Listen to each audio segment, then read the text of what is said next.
So we are in the next phase of the tutorial, that is we are using submit. So first we will see submit with runnable. So earlier we seen how the execute method works, and now we are going for submit. For submit we will see that in case of submit there will be a return type, but in case of execute there won't be any return type. So to get the return type we need to provide a submit method. Submit comes with callable and runnable both, but in case of runnable there won't be any data, null will come, but in case of callable the data will come. So first we will see the case of null, that is with runnable. So here I am providing fixed thread pool of size 2 and I am passing number of threads 0 to 10. So here the submit will throw any data and the data will come in the form of future. So future is a, you can say, as an object, it stores the data which has been received from the submit method. So it stores data received by submit. So first we will see the runnable. For the runnable task I am going to provide a future object, and let's get the string in the future. So we will get a list of future, and I'm in this list I'm just naming as future list, and I'm going to create array list of future which has string as its type, and java.util.list we have imported, and now we are ready to go. So inside this for loop I'm just going to remove this execute method. I'm just going to call submit method, and in submit method I'm going to call this runnable task, but this runnable task needs to cast to the future object. For that, first let's add this to the list, that is future list. I'm going to add this, the response of future, from the submit method. So submit will return a future object and it will be added to the future list. So as you can see, it needs to be cast to the future.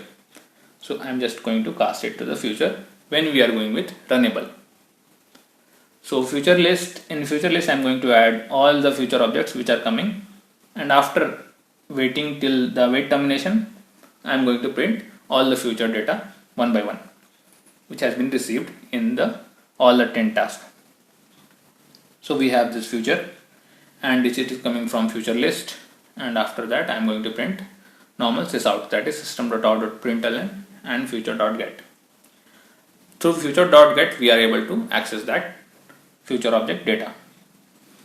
So it throws an execution exception, so we have thrown interrupted exception is thrown by await termination. So we are ready to go. Let me remove all these. As you can see, it is going to run 10 times and it has 2 thread pool, so it will take 5 seconds, and after that await termination we are going to print all the future list. So this is a runnable task.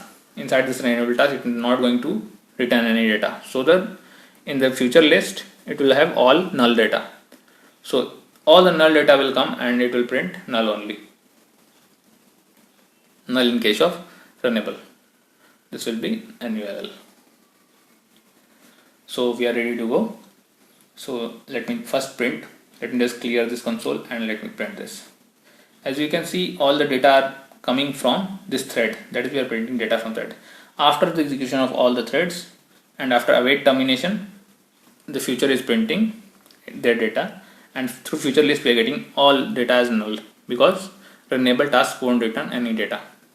So I'm just to demonstrate, I'm just printing it out here, and I'm just also mentioning that in thread, and I'm just removing this to be in a better formatted way, so that you will get to know that this data is coming from thread, and after thread execution all the data coming from future list are null.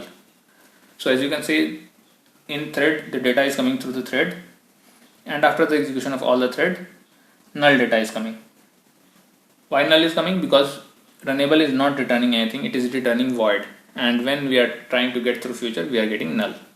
So submit with nullable, runnable will always give null data. So this was about the submit with runnable. you will see submit with callable in the next tutorial.